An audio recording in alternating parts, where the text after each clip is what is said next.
Today we're going to continue our study in the book of Acts, and on Friday we talked about the man or the deacon of Stephen. We talked about his life and the qualities or the character of his life. अनि हामीले गएको हप्तामा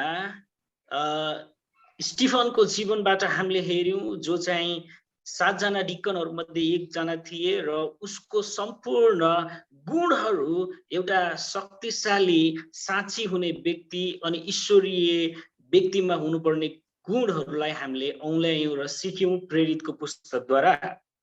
Stephen was performing signs and wonders and was preaching the gospel, and the religious leaders seized him, accusing him of blaspheming Moses and God. हामी के देख्दछौं भन्दाखेरि उसले चाहिँ एकदमै परमेश्वरको वचनहरु बाँड्दै थियो अनि त्यसपछि उले चाहिँ एकदमै अचम्मका चिन्ह र कामहरु गर्दै थियो, तर त्यसको बावजुद पनि धर्म मान्ने व्यक्तिहरुले चाहिँ उसको विरोधमा अनि बोलेर खडा भए. And so today I want to look at his rebuttal. Like when he was brought before the religious leaders, he faced these charges, and this is what he told them about those charges. हामी के देख्दछौं जब उ चाहिँ त्यो सम्पूर्ण धर्म मान्ने धर्म कर्म गर्ने मानिसहरुको बीचमा थियो र तिनीहरुको विरोधको सामना गर्दै थियो, अनि आज चाहिँ हामी त्यो सम्पूर्ण आक्षेपहरु जो लगाइरहेका थिए स्टीफनलाई त्यसको प्रतिक्रिया अनुसार स्टीफनले केही जवाफहरु दिएको छ अनि आज हामी त्यो जवाफहरुलाई हेर्ने छौं.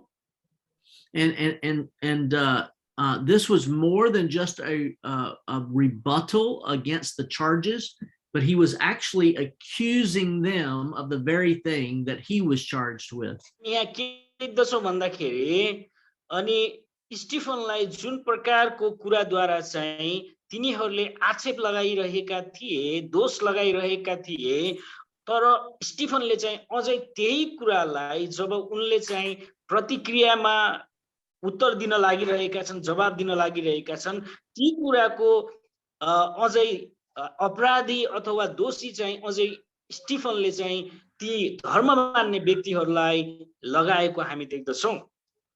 So we're looking today at Acts chapter 7, 1 through 53. अनि त्यसैले आज हामी प्रेरित 7 अध्यायको 1 देखि 22 अथवा 52 पदसम्म हेर्ने छौं पुरै. And this is a long passage, Silash, so I'm not sure if we want to read all of it. I might just give a summary. Would that be better? So हामी के देख्दछौं भने पास्टरले यो सम्पूर्ण खण्ड पढ्ने यो एकदमै लामो खण्ड छ, त्यसैले यसलाई पढ्नु भन्दा पनि उहाँले संक्षिप्तमा तपाई र मलाई यसको विषयमा बताउनु हुनेछ. So I want to just give a summary of this passage and then pull out some points that I want to talk about. Stephen was being accused of blaspheming the law of Moses and saying that the temple, that he could destroy the temple, as Jesus had said earlier.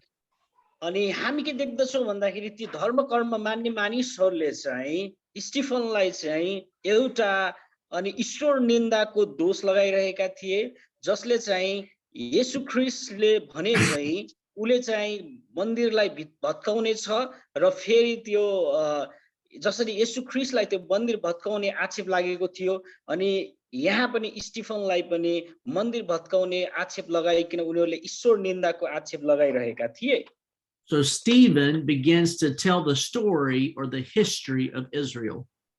त्यसपश्चात यिनी सम्पूर्ण आरोपहरुलाई पुष्टिकरण गर्नको निम्ति स्टीफनले चाहिँ 7 अध्यायमा पूर्ण यहुदीहरुको इतिहास नै भन्न सुरु गर्छन्. He said, when Abraham was in Mesopotamia, in a foreign land, God spoke to him and told him that he was going to give him the promised land. अनि जब उनले पूर्ण इतिहास ल्याएर भन्दछन् र उनले अब्राहमबाट सुरु गर्छन् र भन्दछन् जब अब्राहम चाहिँ परदेशको देशमा मेसोपोटामिया भन्ने ठाउँमा थिए, परमेश्वरले चाहिँ अब्राहमलाई त्यतिखेर एउटा प्रतिज्ञा दिनुभयो ताकि उनी चाहिँ अनि परमेश्वरको प्रतिज्ञा ल्याउने छन् भनेर अनि त्यहाँ कुरा निकाल्दछन्. And so Abraham left Ur and went to Haran.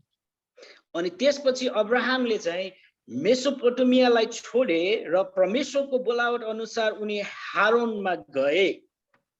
And again, God spoke to him in Haran and told him to come to Canaan. त्यसपछि फेरि परमेश्वरले अब्राहमसँग बोल्नुभयो र अब्राहमलाई कनान देशमा ल्याउनु भयो. And then God, there was a famine in the land of Canaan. And so the descendants of Abraham went to Egypt to find food in the time of Joseph. अनि त्यसपश्चात अनि कनान देशमा जहाँ इजरायलीहरू बसिरहेका थिए अब्राहम पश्चात त्यहाँ चाहिँ एकदमै अनिकाल छायो र त्यसपछि योसेफका सम्पूर्ण सन्तानहरू चाहिँ त्यो अन्न पाउनको निम्ति योसेफ कहाँ चाहिँ उनीहरू मिस्र देशमा गएको कुरा हामी देख्दछौँ. And they were blessed there and they multiplied there. But then there was a Pharaoh that rose up that did not know Joseph, and he put them into bondage, into slavery. अनि त्यसपश्चात तिनीहरू जब पूर्ण सन्तान युसुफ कहाँ मिस्र देशमा शरण लिन गए तिनीहरू चाहिँ त्यहाँ आशीषित भए परमेश्वरले उनीहरूको संख्यामा वृद्धि गर्नुभयो. त्यसपश्चात त्यहाँ चाहिँ यस्तो प्रकारको शासक अथवा फारो आयो राजा आयो जसले चाहिँ योसेफलाई चिन्दैन थियो. अब नयाँ पुस्ताको ठाडो राजा आएको थियो. So God raised up a man named Moses. अनि उले चाहिँ सम्पूर्ण इजरायलीहरूलाई बन्धनमा राख्न सुरु गर्यो र त्यसपछि त्यही बीचमा चाहिँ परमेश्वरले मोसा भन्ने व्यक्तिलाई स्थापित गर्नुभयो. And while Moses was in the desert fleeing because he had killed an Egyptian, he was there in the desert. God came to him in the form of a burning bush. अनि त्यसपछि मोसाले जब मिस्रीलाई मारिकन उनी चाहिँ त्यहाँबाट भागेर अर्को ठाउँमा गएका थिए जहाँ चाहिँ उनी चाहिँ गोठालोको काम गरिरहेका थिए त्यतिखेर चाहिँ परमेश्वर चाहिँ एउटा बलेको पुत्रद्वारा चाहिँ मोसासँग बोल्न सुरु गर्नुभयो. And so Moses went to Egypt, he delivered the people and he brought them into the wilderness. अनि त्यो सम्पूर्ण क्रियाकलाप पश्चात हामी मोसाले चाहिँ अनि त्यो मरुभूमिको बाटोमा इजरायलीहरूलाई हिँडाएको हामी देख्दछौँ. And it was there in the desert that God gave them the Ten Commandments on the law on Mount Sinai. अनि त्यही मरुभूमिको यात्रामा जब मोसाले चाहिँ इजरायलीहरूलाई डोराउँदै थिए मिस्रबाट उनले छुटकारा गराइसकेपछि अनि त्यहाँ त्यो यात्राको बेला चाहिँ उनीहरू जब त्यो माउन्ट सिनै पर्वतमा जब उनीहरू पुग्दछन् अनि त्यहाँ चाहिँ परमेश्वरले मोसालाई व्यवस्थाको अनि एउटा पत्थर अथवा व्यवस्था दिनु हुँदछ. And while God was giving Moses the law on the mountain, the people were making a golden calf at the base of the mountain. Sorry. All right, no problem. So then God gives them the tabernacle in the wilderness.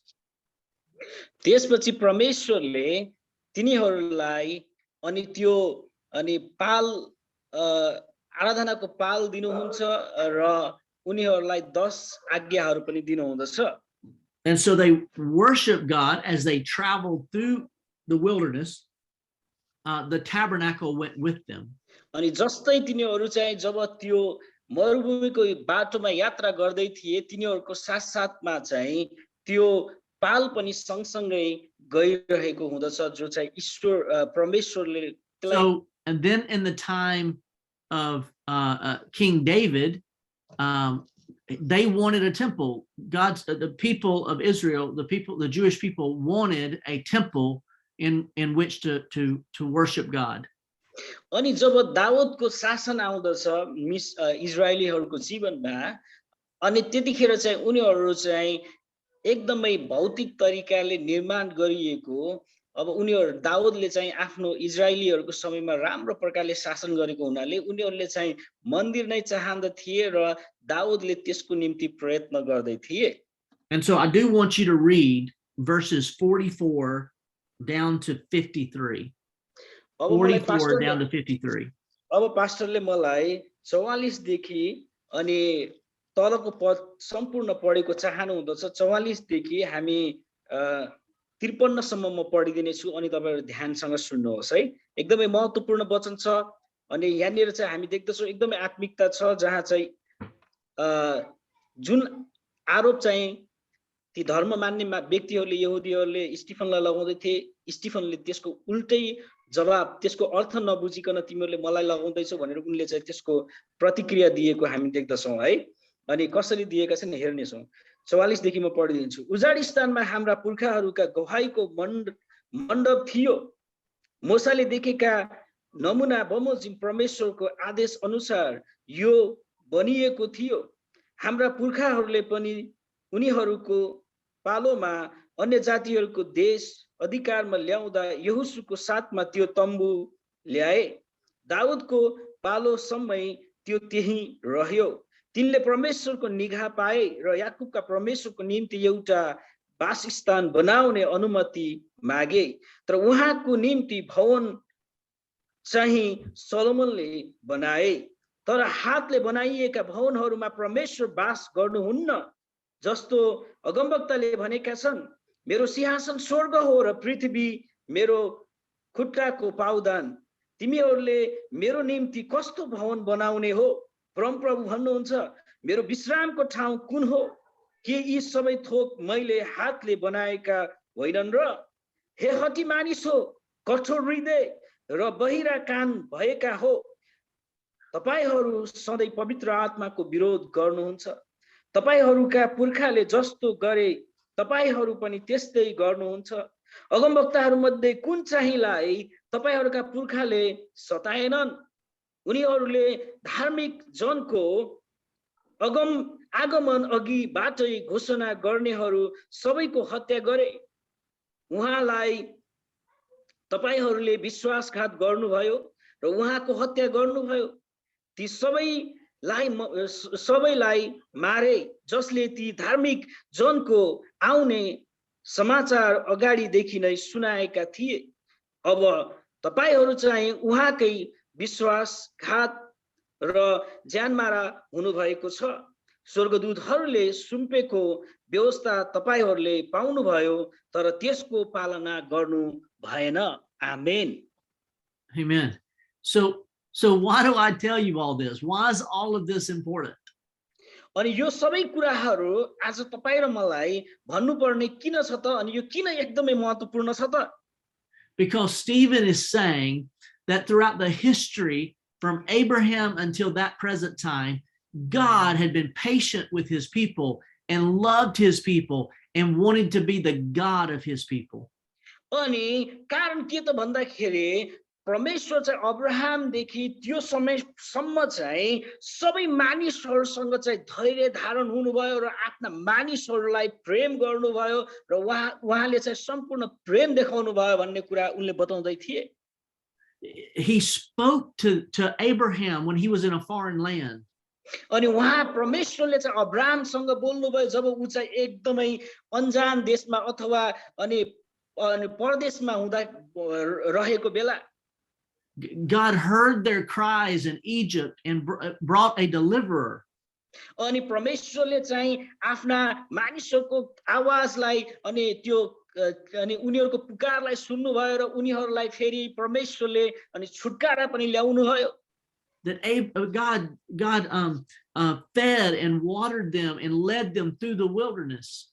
अनि परमेश्वरले उहाँलाई ती सम्पूर्ण इजरायलीहरूलाई खुवाउनु भयो, डोर्याउनु भयो, सुरक्षा गर्नुभयो त्यो सम्पूर्ण मरुभूमिको यात्रामा. But again and again and again his people rebelled against him and worshiped foreign idols. अनि तर लगातार रूपमा फेरि फेरि फेरि परमेश्वरका मानिसहरूले चाहिँ सधैँ परमेश्वरको विरुद्धमा काम गरे र उहाँका अनि क्रियाकलापको विरुद्धमा चाहिँ उल्लङ्घन गर्दै उनीहरू बाँचिरहे. And when he became, when he gave them the tabernacle to walk through, for his presence to be with them wherever they went, they wanted a temple that looked like the temple of foreign gods. अनि त्यसपश्चात जब परमेश्वर चाहिँ त्यो इजरायलीहरूको सँगसँगमा हुनको निम्ति जब उहाँले चाहिँ त्यो वासस्थान अथवा तम्बु नै उनीहरू सँगसँगै डोर्याइनको निम्ति उनीहरूको बीचमा रहेर बाँच्नको निम्ति परमेश्वरले उनीहरूलाई त्यो तम्बु दिँदाखेरि पनि उनीहरूले चाहिँ त्यो तम्बुलाई हटाइकन उनीहरूले चाहिँ यस्तो प्रकारको मन्दिर स्थापना गर्न चाहे कि जो चाहिँ एउटा परदेशका मानिसहरूले मानिरहेको मन्दिरसँग उनीहरूले चाहिँ परमेश्वरलाई टाढा बनाइकन एउटा मन्दिरमा राख्न खोजिरहेको कुरा अनि उनले बताउँदैछन्. God did not want them to build a temple made with hands. He wanted them to open up their hearts for God to dwell in them. परमेश्वरले त के चाहनुहुन्थेन त भन्दाखेरि मानिसका हातहरूद्वारा बनाइएको भौतिक मन्दिर चाहिँ परमेश्वरलाई दिएको, तर परमेश्वर चाहिँ आफ्नो नम्रतासँग आफ्ना हृदयहरू खोलेर परमेश्वर चाहिँ उनीहरूको हृदयमा बस्न चाहनुहुन्थ्यो. They had made a religious system out of the law. अनि त्यो सम्पूर्ण परमेश्वरले दिएको त्यो व्यवस्थाबाट चाहिँ ती सम्पूर्ण इजरायलीहरूले त के बनाए त भन्दाखेरि धर्म मान्ने विधिहरू अथवा धर्मको बाटो बनाइदिए त्यसलाई बदलाव गरिकन. Instead of walking and living with the living God. अनि परमेश्वर जो चाहिँ जीवित हुनुहुन्छ उहाँसँग बाँच्नु को साटो जीवित परमेश्वरसँग बाँच्नुको साटो उनीहरूले चाहिँ उहाँलाई मूर्ति बनाइदिएको कुरा हामी देख्दछौँ. It's also important to see that they continued to resist or to overlook the deliverer. अनि त्यसपछि हामी त्यहाँ सम्पूर्ण अनि तिनी घटनाक्रमहरुमा के देख्दछौँ उनीहरूले चाहिँ सधैँ त्यो छुटकारा गर्ने मुक्ति अथवा उद्धारक परमेश्वरलाई धेरै चोटी चाहिँ उनीहरूले इन्कार गरेको अथवा प्रतिकार गरेको कुरा हामी पनि देख्दछौँ. Stephen tells the story of Joseph, where Joseph was rejected by his brothers and sent into slavery into Egypt. अनि हामी देख्दछौँ स्टिफनले चाहिँ युसुफको विषयमा बताउँदछन् कसरी उ चाहिँ आफ्ना भाइहरूद्वारा चाहिँ अनि नकारिएको छ अनि इन्कार गरिएको छ र त्यसपछि उ चाहिँ एउटा परदेशको देशमा बेचिएको कुरा उनले बताएका छन्. But when the famine came, Joseph delivered them. तर जब त्यहाँ चाहिँ अनिकाल आयो वास्तवमा युसुफले नै सम्पूर्ण आफ्ना परिवारहरूलाई उद्धार गर्यो. When Moses wanted to visit his brethren, they rejected Moses. अनि जब मोसा पनि आफ्ना भाइहरूको निम्ति उनीहरूलाई अनि मेलमिलापमा ल्याउन छुटकारामा ल्याउनको निम्ति उनी आफ्ना मिस्रीहरूको विरुद्धमा र आफ्ना इजरायलीहरूको अनि साथमा भइकन उनी जाँदाखेरि इजरायलीहरूले मोसालाई त्यतिखेर पनि इन्कार गरे. But 40 years later, it was Moses who delivered them from their slavery. तर 40 वर्ष पश्चात चाहिँ त्यो चाहिँ फेरि मोसा नै थियो जसद्वारा चाहिँ परमेश्वरले इजरायलीहरूलाई फेरि छुटकारामा ल्याउनु भयो. In the same way, Stephen says that you have rejected Jesus Christ. अनि त्यसैले यस्तै गरी परमेश्वरले अब्राहमलाई पठाउनु भयो अनि उहाँले चाहिँ युसुफलाई पठाउनु भयो उहाँले चाहिँ मोसालाई पठाउनु भयो. त्यसरी नै 2000 वर्ष अगाडि चाहिँ फेरि इजरायलीहरू तिमीहरूले चाहिँ येशूलाई पनि त्यसै गरी इन्कार गर्यौ. While Jesus was the very one that could deliver them from their sins.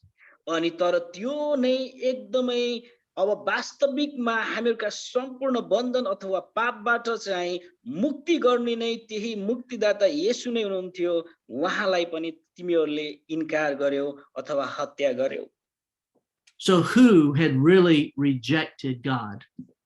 त्यसपश्चात अनि स्टिफनले यो कुरा उनीहरूको माझमा भन्छन् कि अब कसले चाहिँ साँच्ची नै परमेश्वरलाई सधैँ प्रतिकार गरेको छ र इन्कार गरेको छ त भनेर उनले बताउँदछन्। It was the people of Israel who had continually rejected, rebelled against God, and worshipped idols. अनि यो चाहिँ सबै त्यही परमेश्वरका मानिस कहिने तिनी इजरायलीहरू नै थिए जसले चाहिँ परमेश्वरको सधैँ उनीहरू अनि विरोधमा थिए। उनीहरूले आफ्नो जीवनबाट सधैँ परमेश्वरलाई उल्लङ्घन गरिरहेका थिए परमेश्वरका विधिहरूबाट र परमेश्वरको विरुद्धमा सधैँ उनीहरूले काम गरिरहेका थिए। And Stephen was saying, even now you worship the temple, they worship the temple as a place, as an idol, instead of worshiping the living God. अनि त्यसैले अहिले पनि स्टिफनले यही कुरा भन्दै थिए कि तिमीहरूले चाहिँ अहिले पनि त्यही धर्म कर्म मान्ने कुराहरूलाई त्यो मन्दिरलाई चाहिँ तिमीहरूले अनि पुजिरहेका छौ, आराधना गरिरहेका छौ। त्यसको बावजुद बरु जो जीवित परमेश्वरलाई पुज्नको साटो अथवा आराधना गर्नको साटो अथवा विश्वास गर्नको साटो। But the wonderful thing about this passage is to see that no matter how many times the people of Israel rebelled, God was always there, lovingly, compassionately pouring out mercy and grace upon his people. अनि तर यही खण्डको सबैभन्दा महत्त्वपूर्ण एउटा लुकेको सन्देश चाहिँ के छ त भन्दाखेरि त्यहाँ चाहिँ परमेश्वरको चरित्र चाहिँ लगातार रूपमा ती मानिसहरूलाई कति पनि नबिराइकन उहाँले चाहिँ सधैँ आफ्नो अनुग्रह र उहाँको आफ्नो प्रेम चाहिँ ती व्यक्तिहरू विरोधमा हुँदै पनि इजरायलीहरू उहाँ चाहिँ लगातारमा आफ्नो अनुग्रह र प्रेम देखाइरहनु भएको थियो। And you say, well, what does that have to do with me? What does that have to do with me in Nepal? आज तपाईलाई लाग्छ होला अब त्यो सम्पूर्ण सन्देशबाट चाहिँ आज मेरो जीवनको लागि के फाइदा छ त तपाईले भन्न सक्नुहुन्छ होला अथवा मेरो नेपालको निम्ति के फाइदा छ त? Because many times we, like the people of Israel, we make Christianity into a form of religion instead of serving and walking with Jesus Christ. अनि आज धेरैचोटि तपाई र म पनि त्यही इजरायलीहरु जस्तै भइरहेका हुन्छौं।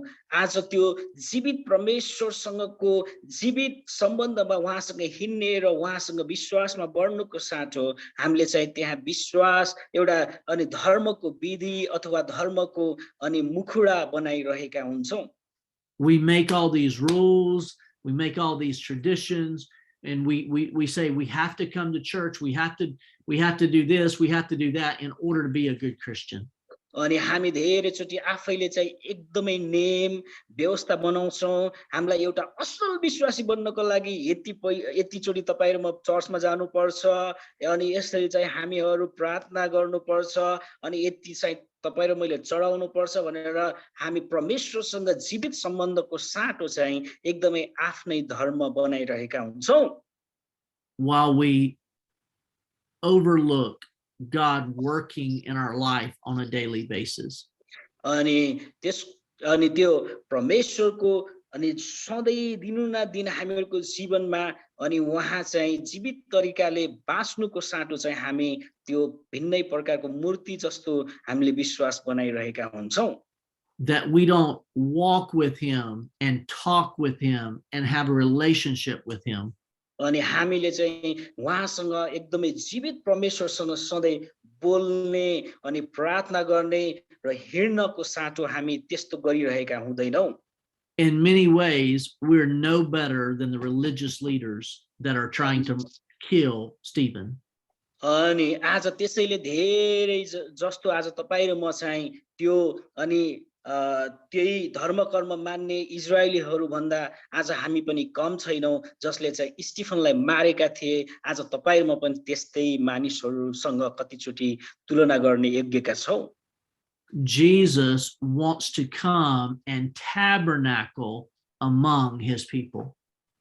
आज येशू चाहिँ आज तपाई र ममा चाहिँ मेरो माझमा चाहिँ त्यो तम्बु रहेको जस्तै साथ-साथमा जसरी इजरायलीहरु हिँड्दै थिए तम्बु पनि गइरहेको थियो आज येशू पनि त्यसरी चाहिँ तपाई र मेरो जीवनमा आउन चाहनु हुँदछ So I want to encourage you today, let's not worship a building. Could you, Pastor, once again just repeat this sentence? Let us not worship a building or a form of religion. अब त्यसैले एकदमै होशियार हुनुहोस् हामीले चाहिँ अब चाहिँ हामीले एकदमै सतर्क भएर हामीहरु चाहिँ भवन अथवा मण्डलीको संरचनालाई चाहिँ हामीले आराधना नगरेका हौं र नपुजेका हौं Let us not worship an institution or an organization. त्यो त्यहाँको व्यवस्थापन अथवा मानिसहरु We're not to worship a building or an organization or an institution. अब हामी चाहिँ त्यसैले भवन अनि त्यहाँको संरचना अथवा कुनै पनि व्यवस्थापकीय कुराहरुको आराधना गर्नको निम्ति हामी बोलाइएका होइनौं But we are to worship the living God. तर हामीहरु चाहिँ जीवित परमेश्वरलाई आराधना अथवा पूजनको निम्ति बोलाइएका हौं We are to worship Jesus Christ. अनि हामीहरुले चाहिँ त्यही येशू ख्रीष्टलाई आराधना गर्नको निम्ति बोलाइएका हौं So tomorrow when we go to our buildings, our church buildings to worship, let us worship the true God, the one, the living God, Jesus Christ.